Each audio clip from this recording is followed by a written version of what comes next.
Paige, over to you. Hi, everyone. Thank you for joining. We're 1 minute past. We'll maybe give folks a little bit to join in, and then I'll kick us off here. We've learned that GoToWebinar, we may be having some issues with folks joining via the desktop. If you have coworkers or friends that are having those same problems, you can send them. There's a phone number if they'd like to call in. Just a tip there. I see a few more people joining in. I'm going to kick it off. So hi, everyone. Thank you for joining today. My name is Paige Molzon, and I am the current Secretary of SURF. I work at Jacobs. I will be moderating this webinar today, where we will be hearing from Trevor Walker at Huskers about contamination control and sustainable remediation using an active geocomposite technology. A quick note on housekeeping, along with joining via the phone. All attendees will remain on mute. So if you have questions for Trevor or about SURF, please enter them into the chat and I can share them with Trevor during the Q&A portion of the talk after he is through presenting. Additionally, Trevor has some questions for the audience that I will be entering into the chat and you can respond to those there. Trevor, do you want to go to the next slide, please? I'd like to start off with a little bit of background here on SURF. This is the Sustainable Remediation Forum, for those of you that are a little bit less familiar. SURF is a nonprofit organization that works together to emphasize the value of sustainable remediation. We are dedicated to maximizing the environmental, social, and economic benefits of environmental remediation through advancing science and application, developing best practices, exchanging knowledge, and providing education and outreach, like this webinar today. We typically present about 3 or 4 webinars a year, so keep an eye out for future presentations in the coming months. And you can learn more about SURF's offerings at our website, our LinkedIn, or you can join our email list to receive the newsletter. And next slide. And now on to introducing our presenter today, Trevor Walker. Trevor is a professional engineer and the business development manager for environmental engineering applications with Husker Inc. He provides technical support to engineers in the design phase of environmental and geo-environmental projects, contributes to the development of new and existing products, and works with industry professionals to cultivate new environmental protection solutions that use active geocomposite technology. He received his bachelor's and master's in civil engineering from the University of Texas at Austin and is a licensed professional engineer in Texas. I'll hand it off to you, Trevor. Thank you, Paige, and welcome everyone. First of all, I want to point out the obvious.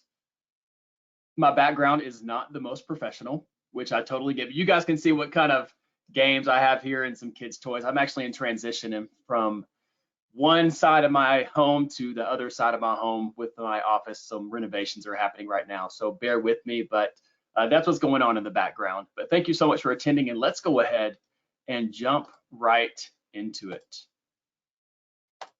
So I think maybe a good place to start is, what is an active geocomposite? I mean, that's where the majority of this discussion today is going to revolve around and how it fits into sustainable remediation. But let's define what an active geocomposite is.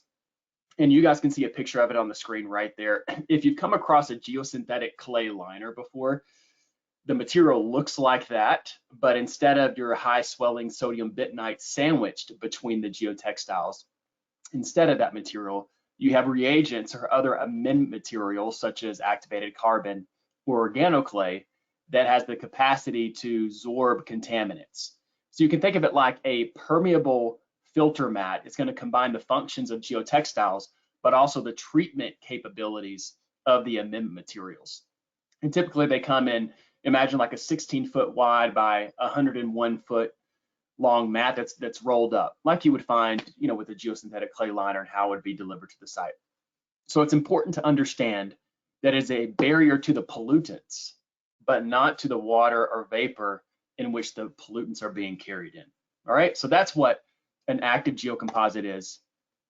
And when it comes to kind of the bird's eye view framework of considering how these can be applied in the field, I like to categorize it in 2 ways. The first one is before contamination enters the subsurface. You can think of subsurface or groundwater protection.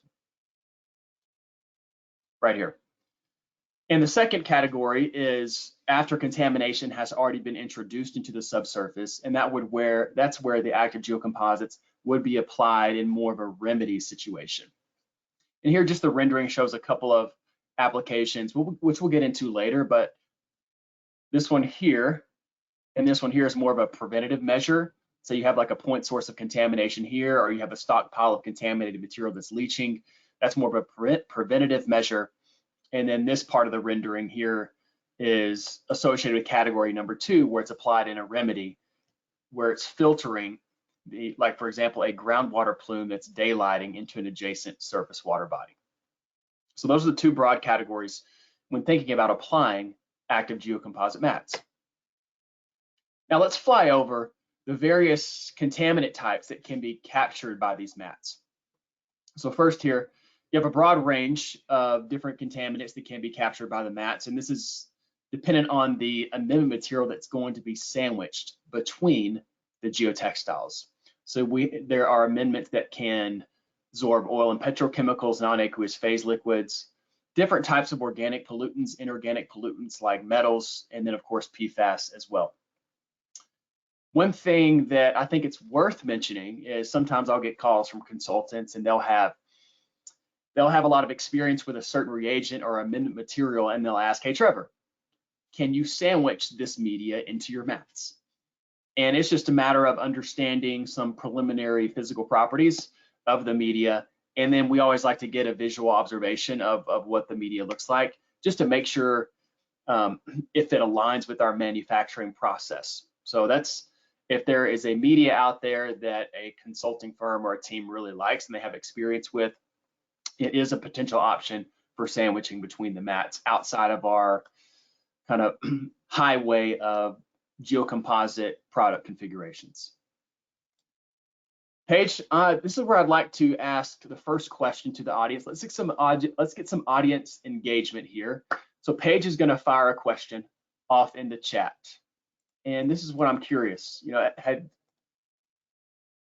you guys utilized active geocomposite technology at your project site?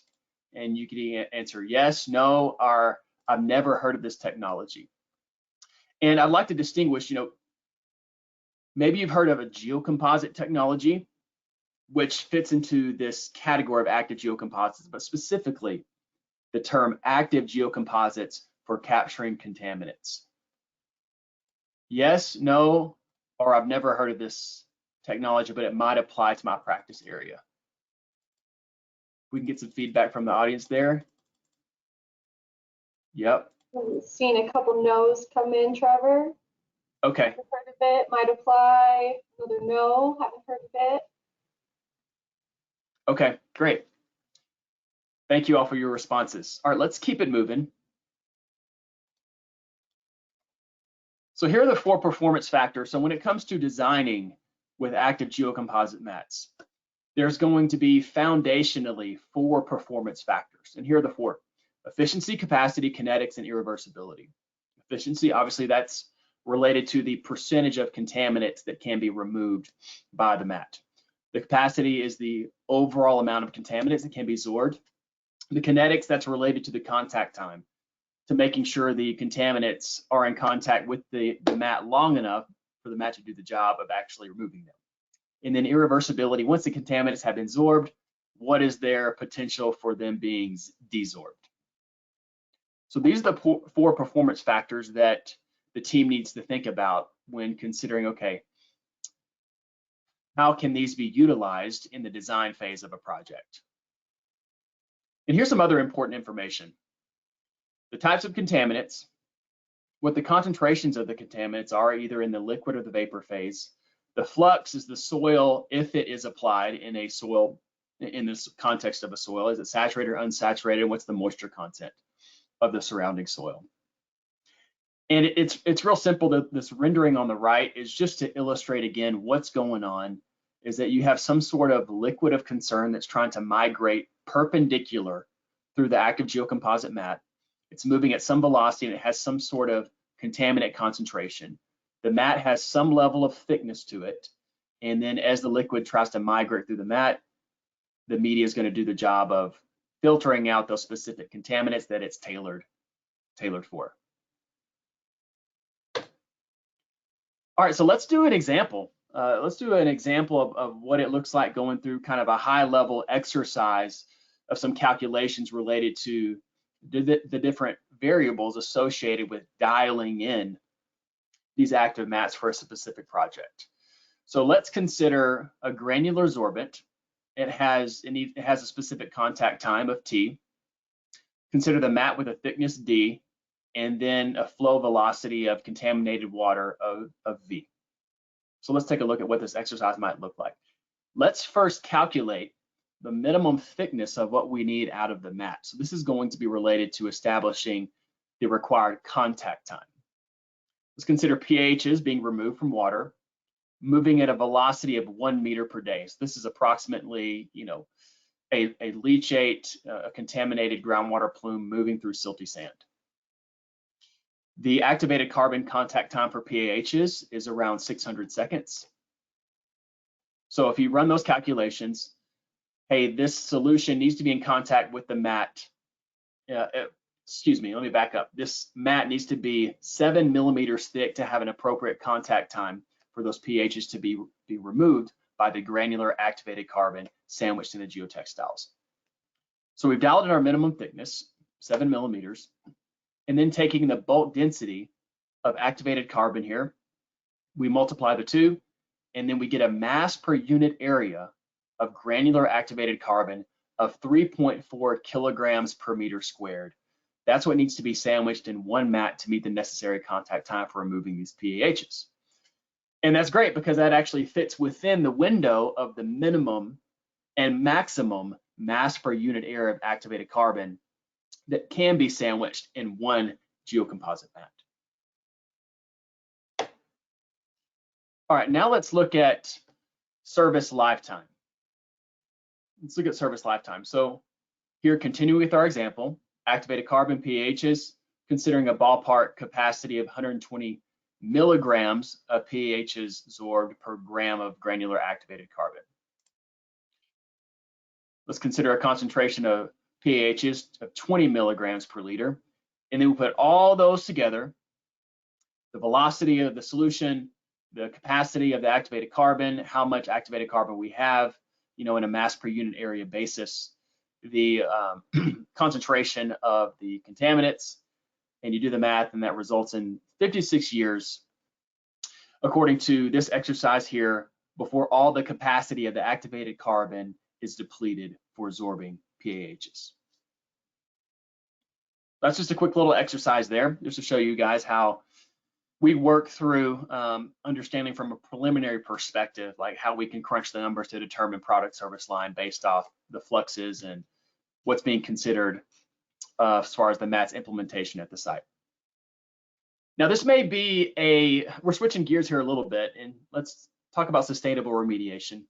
So what you see on the screen here actually comes from SURF back in 2009, and maybe there's newer-ish SURF members like myself, which I'm thankful to be a part of this organization. For some of the seasoned veterans, this is probably just a review of what you already know, but I think it's important to at least address this for us newer members that are attending today. So this is what you see on the left. This depicts the evolutionary journey of the remediation industry. So in the 60s, you had a remediation through full removal of contaminated material. So dig it up, dump it elsewhere. Decades later, you had additional remedies that were incorporated into the same arsenal, such as pumping and burning. However, these methods require a substantial amount of energy to perform. So as the remediation industry has evolved, as far as its thought process and the continuing development of remedy technologies, the concept of sustainable remediation is becoming more and more prominent for sure, which is fantastic. So sustainable remedies are going to include those that are just lower energy, right? Lower energy to execute, in situ technologies, and remedies that are going to open the door to recycle and reuse contaminated materials. So on the right, what you have bulleted out here, these are some of the pillars of sustainable remediation. And I've bolded the points where active geocomposites contribute more towards. They're going to have more of a direct contribution to minimizing energy consumption as far as when it comes to the remedy implementation. It's going to reduce releases to the environment because it has the absorption capacity for those types of contaminants. And then its applicability for reusing undesirable materials in a beneficial reuse type of scenario where these materials are confined within engineered controls. And more about that later. And continuing just along the sustainable remediation line, tools and resources. And this is available on the SURF website. So for those of you guys that haven't, dove into the SURF website, there's a lot of great resources there. So there's the spreadsheets for environmental footprint and analysis by the EPA, the CEFA version 3.0. Site-wise is there also, as far as, and also resources that can help you utilize these tools. I've also come across proprietary tools by consulting firms that are really focusing on sustainable remediation. And then ITRC, they have a really great document out there as far as it relates to sustainable and resilient remediation. So just a few of the resources for you guys to just be aware of. Paige, I'd like to ask the second question to our audience here. Let's get some audience engagement. Can you drop that into the chat, please? Yes. Yeah, awesome. So the question is, how important is incorporating sustainable remediation practices to you and your client? Not important, somewhat important, very important, or an absolute necessity? And Paige, just let me know as we start getting some answers rolling in from our audience here.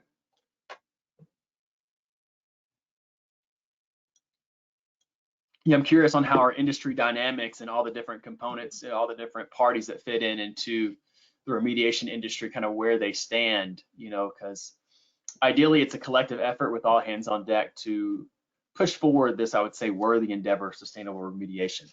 So what do we got, Paige?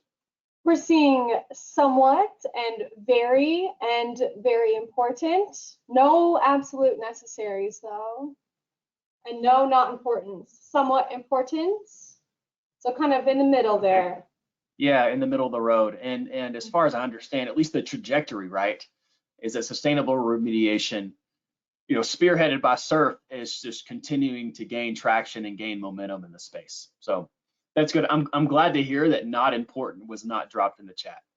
Thank you, Paige. Not yet. Okay, not yet. Very good. All right, let's take a look at some applications, y'all. So this is the application where active geocomposite mats have been designed and implemented where you have contaminated groundwater that is daylighting to an adjacent surface water body. So if you take a look at this rendering here, let's consider a contamination zone here. That's the glowing zone. The active geocomposite mat is placed on top of that zone, and then there's a ballast layer to secure that material. And also, if you're in a waterway, allow for the benthic community to have a home, So this is going to capture the contaminants that are daylighting in the surface water body without disrupting that groundwater to surface water flow pattern. And I'm going to kind of break down a little bit of this project. There's a couple of pictures here and here. So this was a project. It was the Kendall Bay project, and they had PAHs and petroleum hydrocarbons in the sediment. In the next slide, if you take a look at the far left here, this was the original configuration of the cap layers that they were going to place on top of the contaminated sediment zone. And the remedy was a layer of in situ stabilized sediment, then a 200 millimeter thick layer of activated carbon, and then an armoring layer on top of that. So what happened was the engineering firm, they looked at this and they went back to the drawing board and said, hey, there's got to be a better way to do this. It just seems just a little much. Seems a little much. Let's see if we can find some efficiencies there with the technology available for addressing contaminants. They reached out to us, we collaborated, and then they revised their sediment cap design to what you see here in the middle. So you had the native sediment, still had the in situ stabilized sediment zone. And then they incorporated an active geocomposite mat that consisted of 3.4 kilograms of activated carbon sandwiched in that mat, and then they still had the 300 millimeter habitat and armor layer. So that was the revised design that they went with, was approved and was installed. And it's pretty incredible highlights that came from this. So first of all, the project finished 2 months ahead of schedule and had an overall cost savings of $5 million.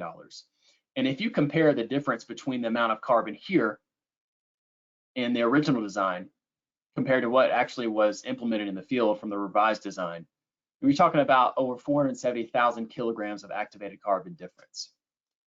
So from a qualitative standpoint of sustainability, there resulted in a reduction of material resources and logistics associated with the transportation of those resources, specifically the activated carbon. And in the project, it finished 2 months ahead of schedule. So that's going to reduce the operational time of the machinery, and obviously that's going to directly correlate to a lower carbon footprint as well. And of course, the economics as well. $5 million in cost savings, which everybody was very happy about. Let's move to another application. So this is going to be an application where there's passive filtration of surface water ponds. So what you see here on the screen, this was a project where there was surface water runoff from areas contaminated with pHs and CHCs.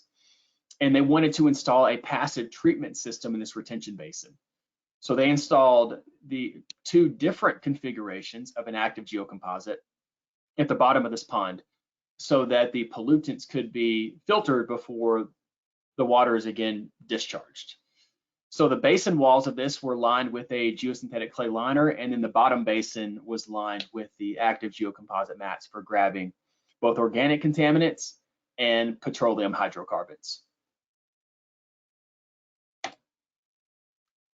Here's another example of an application that combines 2 actually geosynthetic technologies. So what you have going on here, this was a reservoir that had contaminated material within it. The contaminated sediments were being pumped through this line here. And what you have in these bins are geotextile dewatering tubes. And as the sediment is being, retained within these geotextile dewatering tubes, the water is exiting the tubes and being discharged into this area here, this sump area. And then the sump area is lined with an active geocomposite mat filled with activated carbon to grab the PCBs that were in the effluent coming out of these dewatering tubes. It was pretty cool. You had a combination of geosynthetics being used together. And here's just some data of the effluent before it was filtered and then after it was filtered through the activated carbon geotextile mat.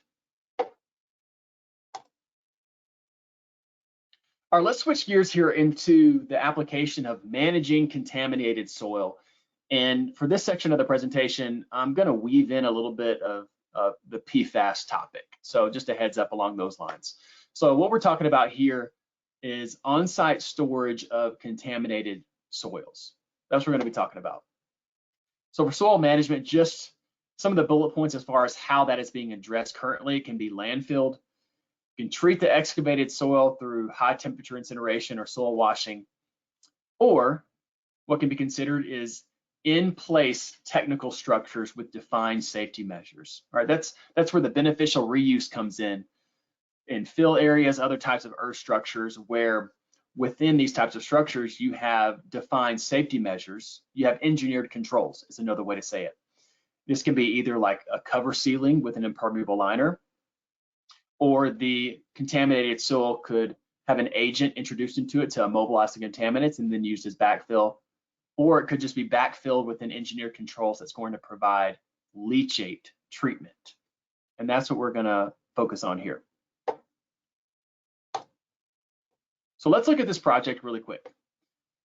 So this is a project where soil was contaminated at a former Coast Guard station. This is in the South Pacific, and the contamination came from a scrap metal dump site. This site is 1,400 miles from Honolulu, so literally an island in the middle of nowhere. All right. So the contamination of concern were PCBs. They were within the sand, and the area that was impacted was an adjacent lagoon. So the problem was this: there was PCBs migrating into the lagoon, and that of course was driven by seawater run-up during storm events. So the project team decided on a twofold remedy. The first was that the contaminated sand would be excavated on site and then treated with biological amendments in order to immobilize and degrade the PCBs. During the treatability phase of the project, it showed that a large percentage of the PCBs could be degraded by these bio amendments, but not all. It was like 80% is what it was. So it's like, okay, what are we going to do about the additional 20%? All right, so that's where the second aspect of the remedy comes in. And so they were going to place the treated sand, the treated contaminated sand, within a burial pit that was encapsulated with an active geocomposite filled with granular activated carbon. So what you have here on the site, so this is the reburial pit that they're going to line with the granular activated carbon mat. And here's the rolling out of the active geocomposite for installation in the burial pit. And there's the lining of that burial pit there. And then they place the contaminated material within that burial pit, fold the material over, and then here is the picture of the installation team covering the encapsulated contaminated area with a clean sand cap. So the primary takeaway of this project was its demonstration of an alternative remedy to the standard dig and haul operation. I mean, think about it. What would the carbon footprint been to haul off all that material when it's 1,400 miles away from Honolulu, right? So it was cool because they were able to come up with a solution using a two-prong approach with the bio amendments plus the encapsulation of the active geocomposite mat to be able to secure this contaminated material on site and not have to dig and haul it off thousands of miles away.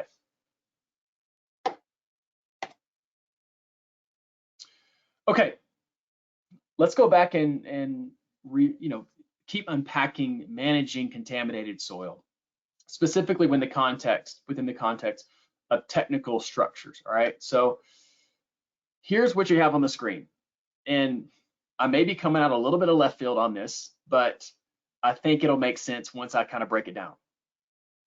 What you guys see here on the screen with this table is a regulatory issuing from Germany. And the reason it's kind of cool because our company started 165 years ago in Germany. So I have colleagues over there, and it's cool to see how things develop overseas compared to how they're developing over here. So they shared this with me. And what Germany, they have the level of clarity when it comes to PFAS contaminated soils of what you see here in this table. With PFAS contaminated soils, based off their leachate concentrations, they designate those soils with a specific classification, either RC1, RC2, or RC3.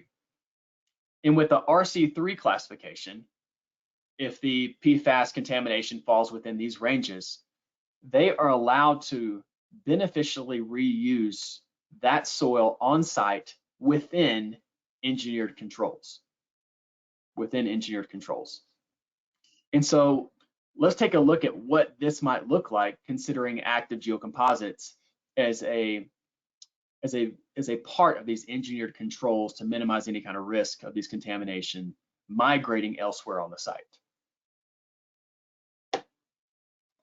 And also, before I jump into the slide really quick as well, one thing I think that I've observed is when considering Europe as a whole in regards to their development of sustainability and sustainable remediation, seems like they're 3-ish, maybe 5-ish years ahead of us potentially in regards to sustainability.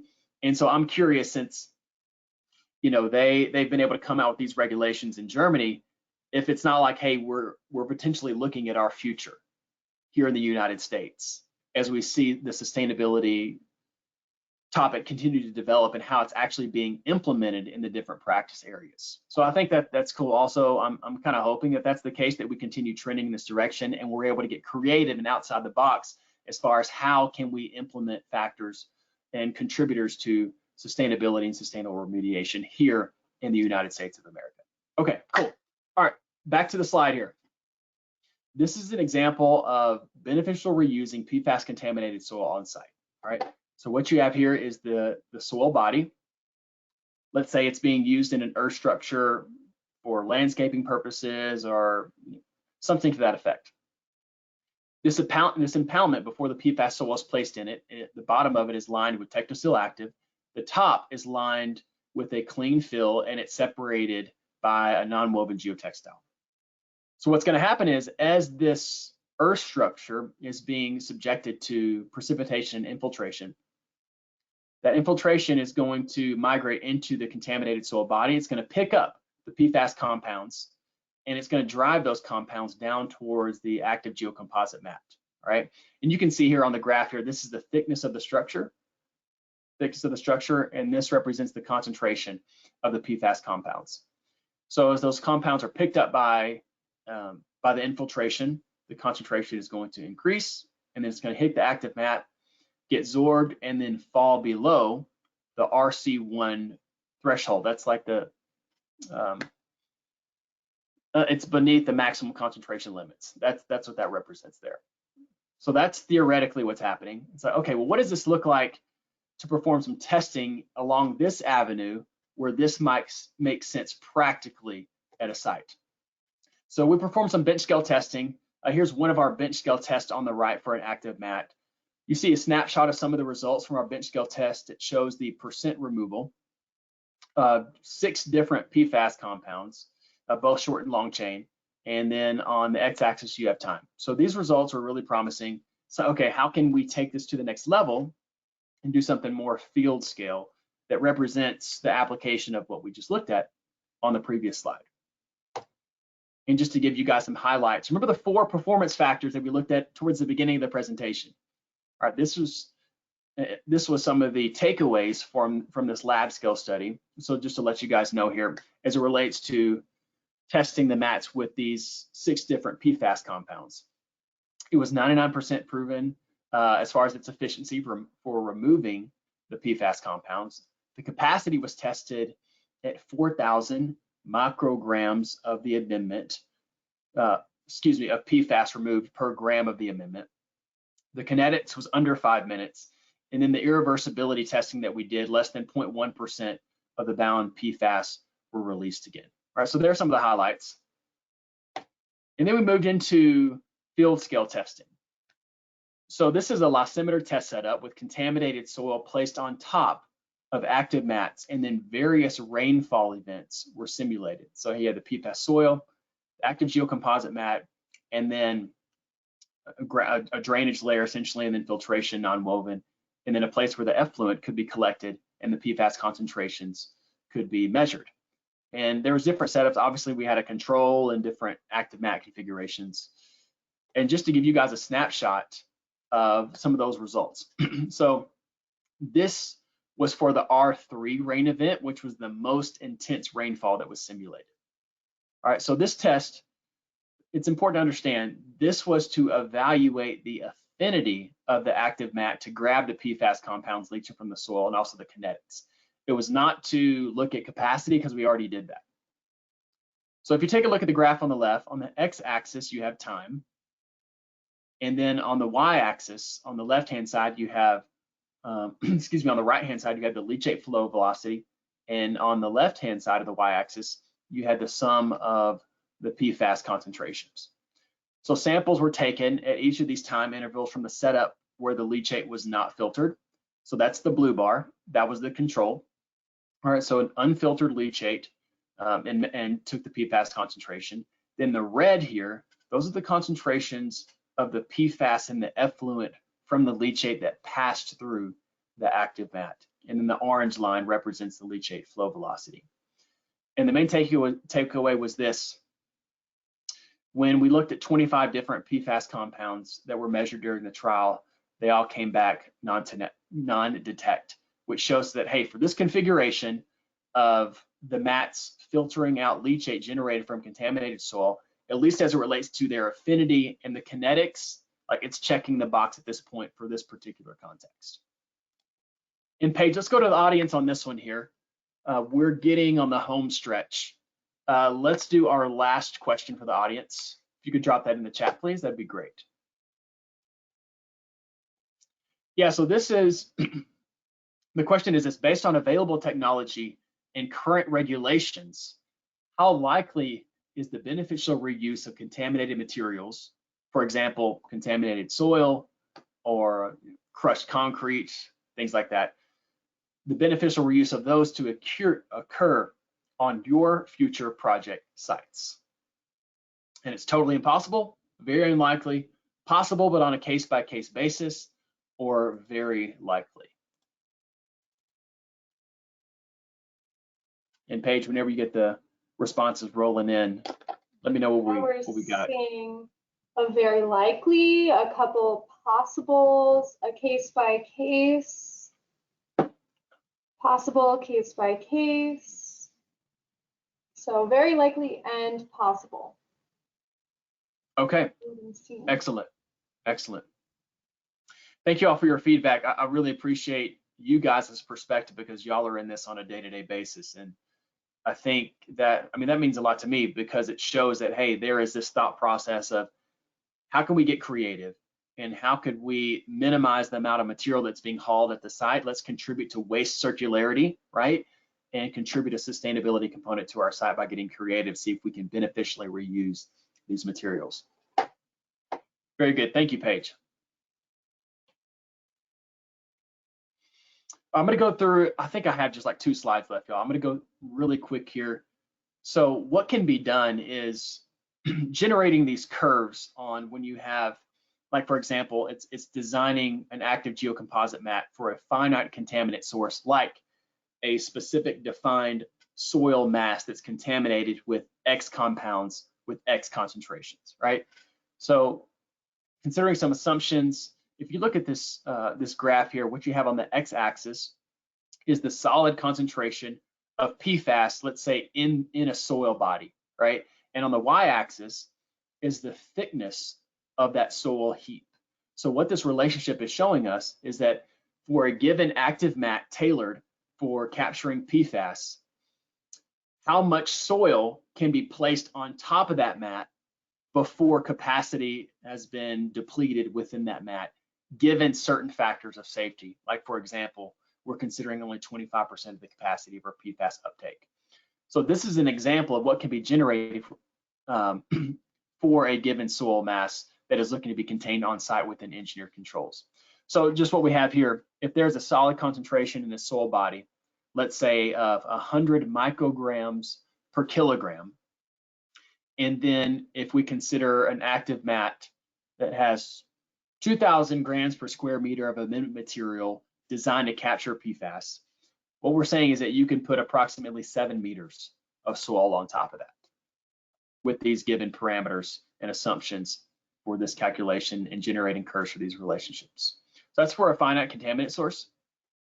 And this one, let's see, this is for an infinite or a time-limited contaminant source, like if you have a substantial groundwater plume that's daylighting to a surface water body.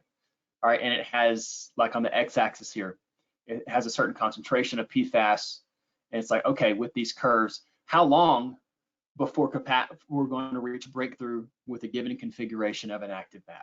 And so for this example, if there's a concentration of leachate, let's say of 10 micrograms per liter of PFAS, we have here, based off the active geocomposite configuration and our understanding of capacities for removing PFAS, last 133 years.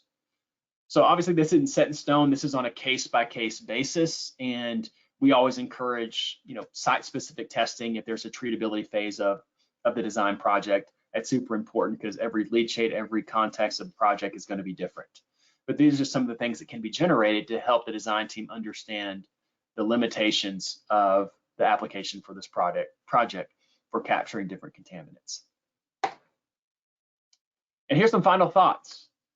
So active geocomposites, they can be configured to address a wide variety of contaminants, and they contribute to sustainable remediation by helping lower the carbon footprint of projects through passive treatment. So just using gravity or, Mother Nature's natural forces and utilizing that to, again, treat different leachates or removing contaminants. So minimizing also offsite waste and then beneficially reusing materials. These mats are typically configured on a project by project basis. They're definitely they're way too complex and there's too many different configurations for them to really come off the shelf, so to speak.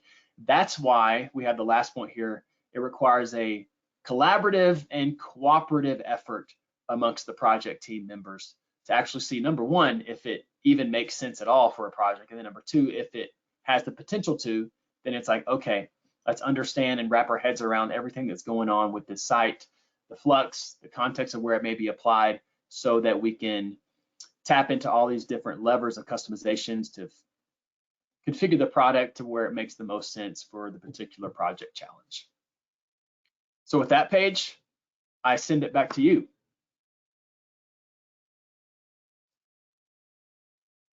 All right, great. Thank you for an awesome presentation. I do have a few questions coming in from the chat. Reminder to just keep entering those if other things come up. But first, do you have examples of using active mats to biodegrade the contaminant, as in the active material hosts bacteria and biodegradation occurs within the mat? Yeah, I would say out of our standard configurations, that's not a main driver for addressing contaminants. It's going to be running alongside, to some degree. But if there is an amendment out there that, this person who has, asked this question identified, and that is something they would like to explore within the context of being sandwiched in an active geocomposite, we can absolutely do that.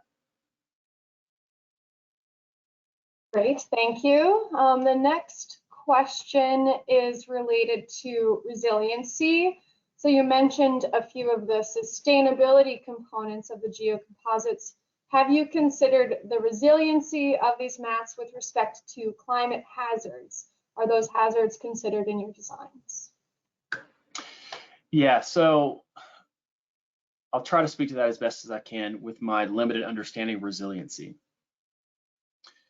Resiliency comes in as far as the strength that the geotextile component of the active geocomposite mat brings to the table, especially as it relates to its geotechnical capabilities.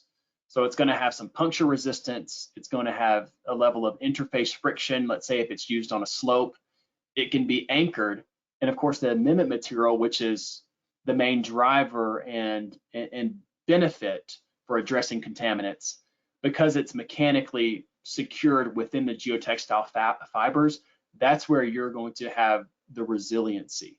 And if you just contrast that to placing bulk material down, if it's in a waterway, there's going to be erosion forces. There's going to be, you could have ebullition, from MGP sites with NAPLs. So it's the geotextile component that's going to provide the resiliency to different environmental forces where these mats are going to be applied. Paige, I hope I did okay with that. Well, I think so.